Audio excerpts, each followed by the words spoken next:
All right, hey William, I just want to thank you again for coming on my podcast, Under the Rim. Just want to jump really quickly into it right here. So, one of the first things I want to ask you, just again from I've been a fan of your work for a while, but where did your love for the game of basketball begin? Just your own story. Yeah,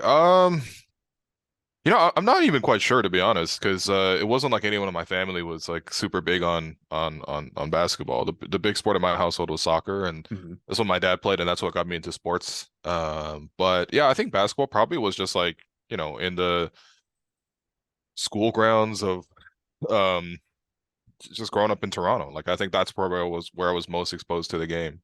So I would say that. Mhm. And from being in Toronto and everything too, and the Raptors winning the championship in 2019, would you say like over the years, especially with that championship way back when, has Toronto become more of a basketball city, or would you say hockey is still there and basketball is still kind of upcoming and growing?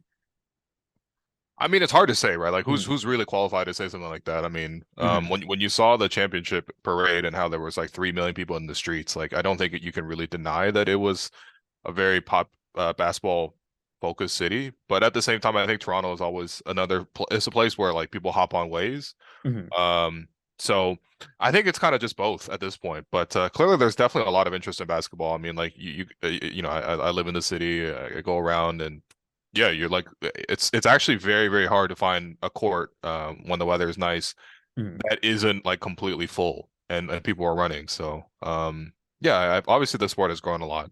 mhm. And I know like Toronto hosted its first the WNBA came to town last week. I think it was like sold out 19,800 kind of capacity. And what's your opinion? Do you think they did enough to earn themselves a WNBA team, or do you think they should do a few more kind of preseason games in the future before giving it a shot?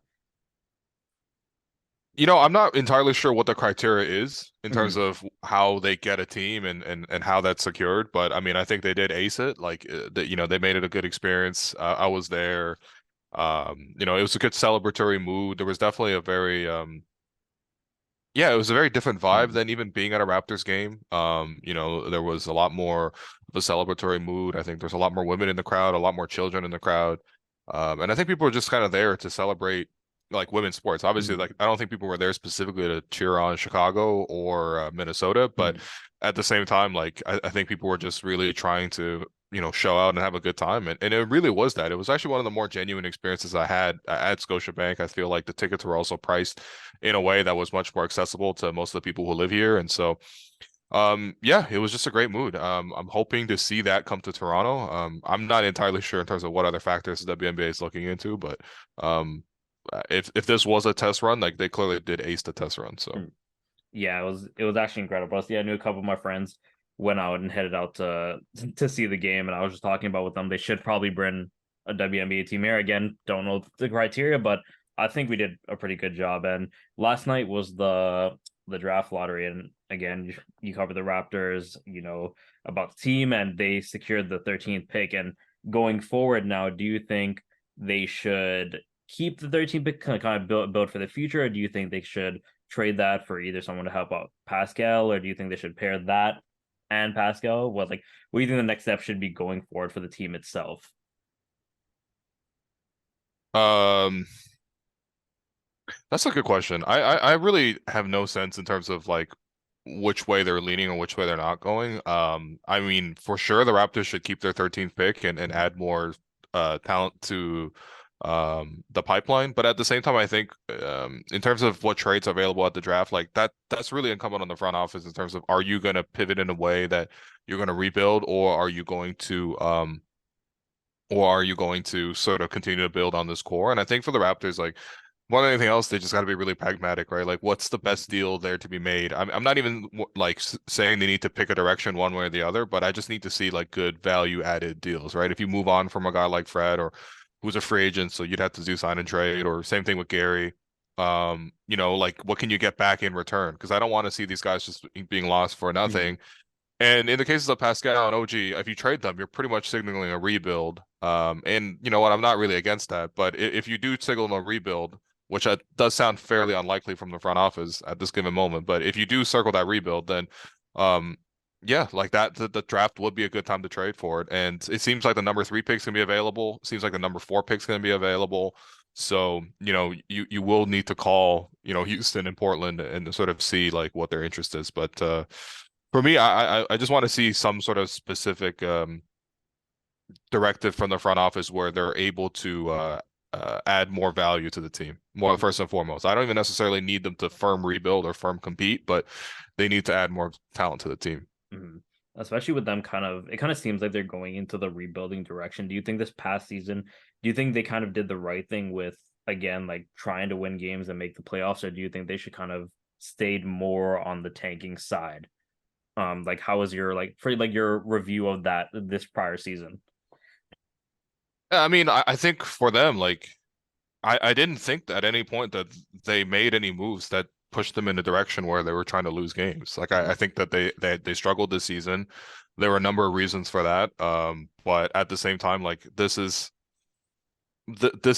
been the MO of the front office. They really want to push forward and build a competitive environment. I know people kind of scoff at that, but like I think the Raptors at a time really had no winning culture whatsoever, and I think that it took a long time for the Raptors to build that up. So I don't think they want to give it up so easily. At the same time, though, you could say you have a winning culture, but if you don't have talent, that's sort of the bottom line. Mhm. So yeah, it's I think they definitely could have taken the easy way out and tanked at the deadline. I honestly think that that was kind of the move sitting there for them. And if they did that, then I think nobody would really be throwing heat at the front office. But they chose to go in the other direction. They kind of bucked convention. So if that's the direction they chose, then they really need to make good on it, right? Like they need to get back to the playoffs next year. They need to still find ways to develop some of their talent, whether that's Scotty at 4 or this upcoming 13th pick.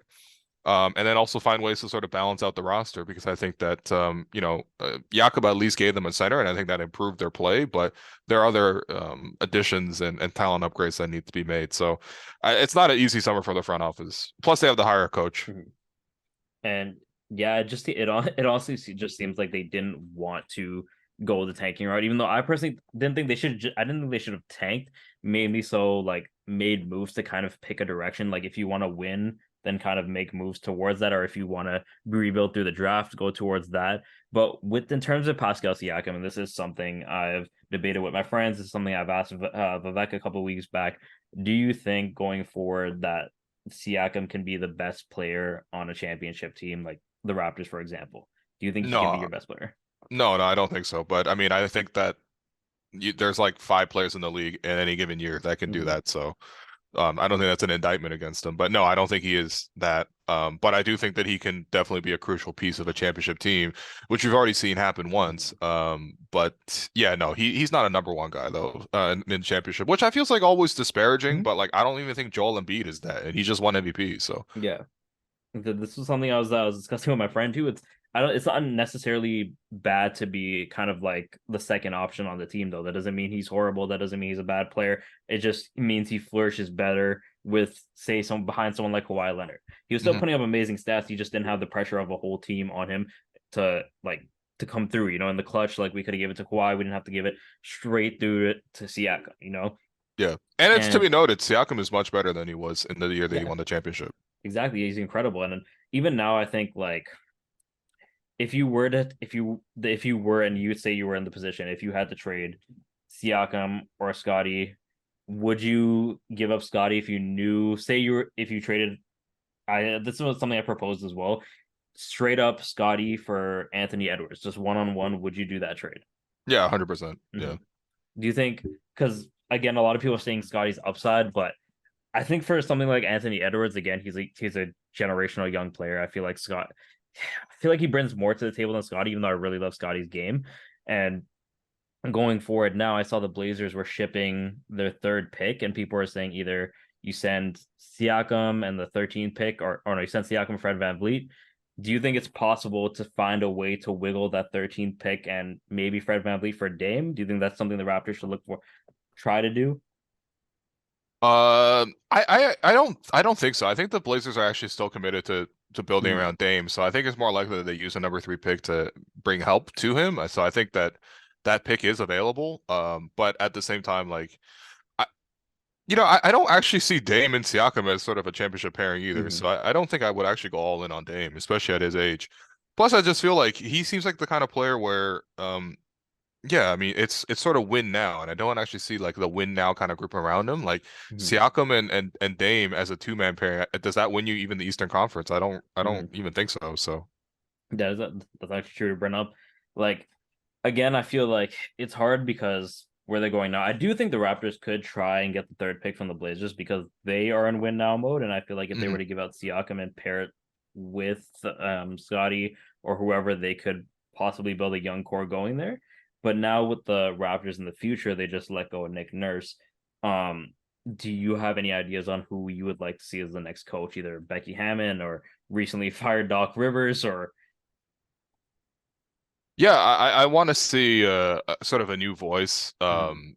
I mean, I think there are some pretty excellent coaches out there. I think Monty Williams is a really good coach. I think Mike Budenholzer, despite all the slander, is a very good coach. Mhm. Um, like those guys are proven to be successful, but I really wouldn't mind if the Raptors took a chance on a newer coach who hasn't had the chance to be a head coach yet. Right now I think watching the Miami Heat and just watching the success of Eric Spoelstra, like I think anyone from the Miami program sounds appealing to me just based on the way they were able to both grow players but also develop them and build them into cheap rotation players that also play hard and compete. I like the way they built the culture there. If they hired Chris Quinn, I had no issues with that. I really like Sergio Scariolo as well, who was a Raptors assistant before he went back to Italy. He's just such a really accomplished coach internationally, and Mhm. I know tactics wise, he's a very, very good coach. He hasn't had the chance to be a head coach in the NBA yet, but he's worked with the Raptors. I know a lot of players were pretty comfortable working with him, so I wouldn't mind him either. Um, Becky would be a really interesting candidate as well. I think she checks all the boxes. Former player, has had coaching experience, and also has had assistant experience with a pretty successful program in San Antonio. Based on her recent comments, it doesn't really sound like she's like, Mhm. too thrilled about coming to the Raptors. I mean, who knows? It wasn't like the job was offered to her or anything, but at the same time, like I think she's pretty comfortable in her position with the Aces. They're, less. I mean, not only are they defending champions, but they're super stacked this year. So she might just want to stay put, especially considering that season starts in like a couple of weeks. Yeah. I don't think she's just going to leave her whole team holding the bag. Even if the Raptors offer her a salary that probably would be a huge, huge salary in addition to that being a landmark hiring. But I think there's a number of reasons why she probably wouldn't even be that interested in the position in the first place. Mhm.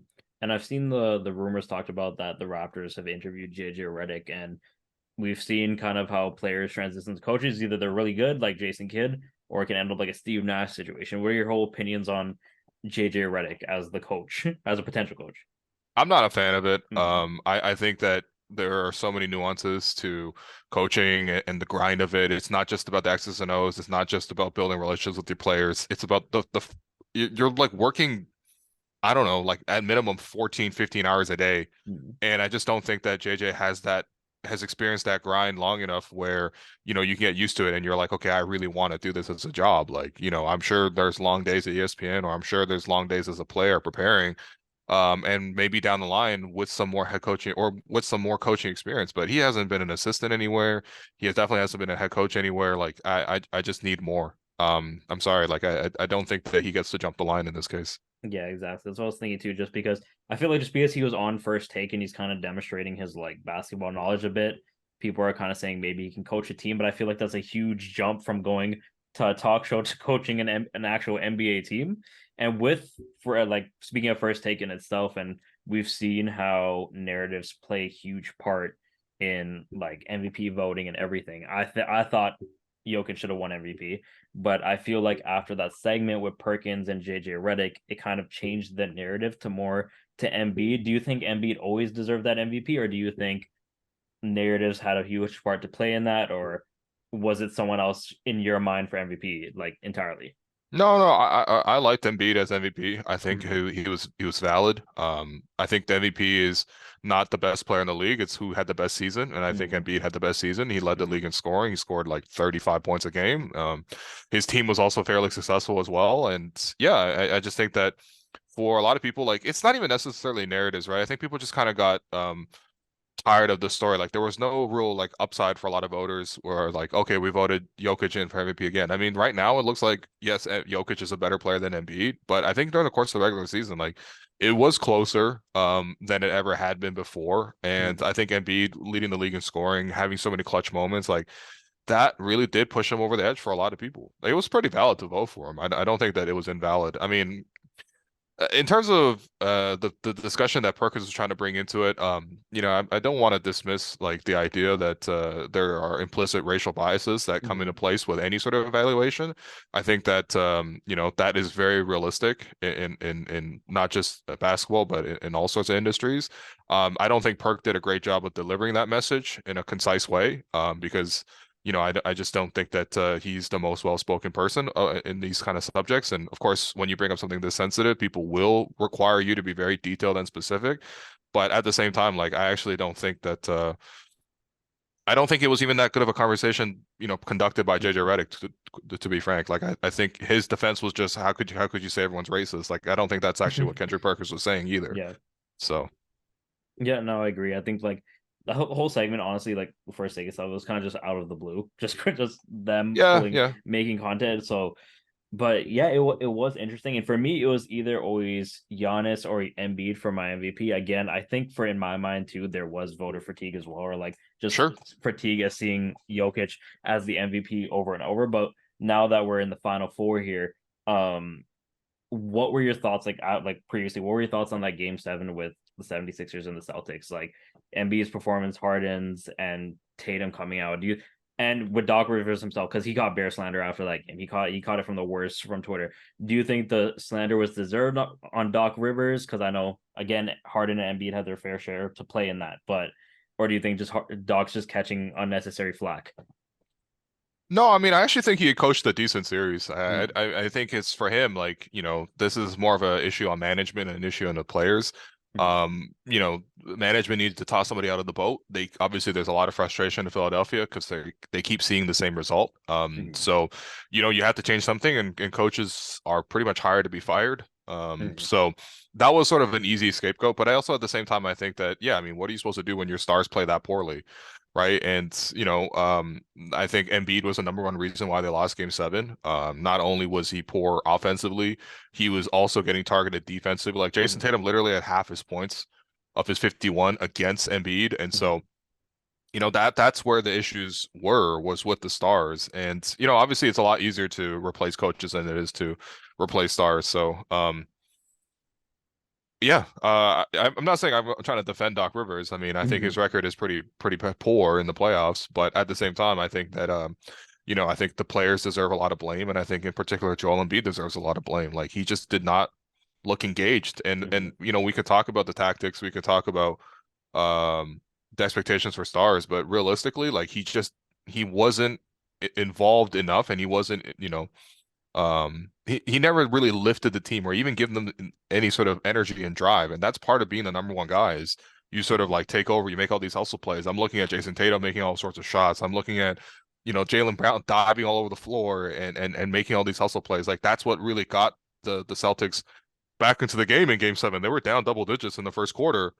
And from there on, that gave them that energy to the rest of the team to sort of really blow the doors open. And you just never saw any of those moments from Embiid and also from Harden as well. But I mean, I don't even want to blame Harden. He's the second option. Embiid's the number one Mhm. guy, and he just didn't deliver whatsoever. Exactly. And like after seeing that, like with the 76ers, do you think going forward now, because I think I read today like Harden is expected to decline his player option. He wants to enter free agency. Is it possible for the 76ers to even run this back, or is it too late for them? Because No, they I just have think Embiid. I think they're going to run it back. They don't think they have great options. Like Mm, once you have a top player like that, you can only commit yourself to improving the team. So, I mean, ideally they can upgrade from Harden. Daryl Morey has shown an uncanny ability to make a lot of trades that don't end up in championships, but he does mhm. make trades, and so I expect him to make moves. But at the same time, they're going to continue to try to build on this. Like once you have one of those stars, you're just committed in this one direction. So, there's a realistic chance that even Harden just comes back. Like, yes, Harden didn't play well for a lot of the playoffs, but I mean, he was the reason why Philadelphia even won two of their playoff series or two of the Mhm. games in the second round. So, they kind of have to keep him or they have to replace him with a better player, which is going to be very difficult, but we'll see. Hmm. Do you think, like, again, this is going back in kind of 76ers history against when Kawhi hit the shot, like we were having a discussion about this the other day. Do you think if that shot missed going into OT, this kind of just what ifs, do you think 76ers win that series? Because I know they started gaining the momentum, and was that their best shot at winning a championship? That was definitely their best shot at winning the championship. But I actually think the Raptors would have won in overtime. I think Mm-hmm. we had more depth, and also thought we were more in control of that game before what happened at the end there. It would have been tight, but I thought Kawhi did an amazing job against Jimmy Butler that game. You know, he really slowed Jimmy down in very important moments. And yeah, when it got to a tight game, I really, really would have thought that the Raptors had an extra edge. Also, Kawhi was just going wild at that time. Like I just he didn't even shoot the ball efficiently, but he was more aggressive than anybody else on Yeah. the floor. Like I think yeah, Toronto would have won that. Mhm. And again, I know last night, speaking of the playoffs, again, we saw Jokic come out and deliver like 10 boards in the first quarter. The entire rest of the Lakers team had three. Are the Nuggets your favorite to win the chip this year, or was it like an underdog like Miami? No, I think I still have Boston. I'm a Mm-hmm. little disappointed in terms of some of the lulls they've had in the playoffs. Like Mm-hmm. they've really stopped playing defense in certain key moments, but at the same time, I really liked what I saw from them in games 6 and 7 when their backs were against the wall. They were able to summon that defense, and I think that yeah, they just have the most talent to me. I think they match up well with the Nuggets as well, and I think they match up well with the Lakers. They have to get past Miami first round, but they have the most talent. I'm going to bet on them. Um, yeah, I'm still Mm-hmm. sticking with Boston. All right. And just one last question before I let you go here. After seeing that game last night too with the Nuggets, do you think the Lakers got a chance at winning the series, or do you think they're completely blown out of the water because that first half was insane to see? Yeah, I mean, I think that's something that will happen against the Nuggets, right? They have this ability to play at an incredible pace at home. I think the altitude comes into it. I think Jokic obviously comes into it. They also made a lot of their shots too. I mean, they're just not going to score 130 points all the time, and it was a little bit shocking to me. I know the Nuggets don't have a great defense, but it was a little bit shocking to me how easily the Lakers were able to score. Like I didn't think that the Nuggets' help defense was there on a consistent basis. They pretty much just outscored the Lakers on the night. But I need to see more defensive intensity from them. AD had his way, LeBron had his way. You know, they were screwing up switches at the end, very basic stuff where they Mm-hmm. got Austin Reeves left open for three repeatedly. Like, you know, I think, you know, the Lakers shot like 84% at the rim last night as well. And that's a team where the Nuggets allow a very high percentage at the rim. Their help defense just isn't good enough. Um, to allow their offense to even have any slight bit of an off night. So I want to see more improvements from the Nuggets defensively in the course of the series because I think there's more room to be gained there. Because if they don't lock up on defense, I think the Lakers definitely have another gear to get to defensively, especially just handling a team in transition. That's partly just like getting your energy right and getting yourself set up. It's not even that tactical. It's a lot more of an effort thing. And then if you take away that transition advantage from the Nuggets, I think that actually the Lakers would have won that game last night. So yeah, I mean, you just need to see a better defensive intensity from the Nuggets going forward. But they're very formidable. They're like an awesome team. They have the player who's played the best in the playoffs so far, which is Nikola Jokic. Mm-hmm. That's going to carry you really far. All right. I appreciate you taking the time to come out and do the podcast. Again, thank you so much. And hopefully we can stay in contact and do this again sometime. Yeah, man. Sounds good. No worries.